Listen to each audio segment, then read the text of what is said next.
আসসালামু আলাইকুম প্রিয় বন্ধুরা। আজকে হামস্টারের ডেইলি চিপার হচ্ছে। আপনাদের কি করতে হবে, প্রথমে টি তুলতে হবে। টি তোলার জন্য প্রথমে হোল্ড করে রাখতে হবে, এরপরে ছেড়ে দিতে হবে। এরপরে হচ্ছে যে আর তুলতে হবে। আর তোলার জন্য ট্যাপ করতে হবে, হোল্ড করতে হবে, আবার ট্যাপ করতে হবে, ট্যাপ করতে হবে, হোল্ড করতে হবে, আবার ট্যাপ করতে হবে। এরপরে হচ্ছে ইউ তুলতে হবে। ইউ তোলার জন্য দুইটা ট্যাপ করতে হবে আর একটা হোল্ড করতে হবে, তাহলে ইউ উঠে যাবে।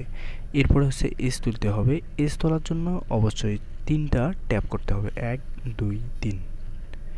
এরপর হচ্ছে টি তুলতে হবে। টি তোলার জন্য অবশ্যই একবার হোল্ড করে রাখতে হবে। দেখেন আজকের যে ডেইলি চেপার সেটা আমরা পেয়ে গেছি। এটা হচ্ছে আজকের ডেইলি চেপার। আজকে তারিখ হচ্ছে 14 জুলাই। আজকের ডেইলি চেপারটা আমরা পেয়ে গেলাম। এরকম প্রতিনিয়ত আপনাদের মাইনিং সম্পর্কে আপডেট পেতে আমাদের চ্যানেলটি সাবস্ক্রাইব করে আমাদের সাথেই থাকবেন। ধন্যবাদ আপনাদের সকলকে। দেখা হবে পরবর্তী ভিডিওতে। আল্লাহ হাফেজ।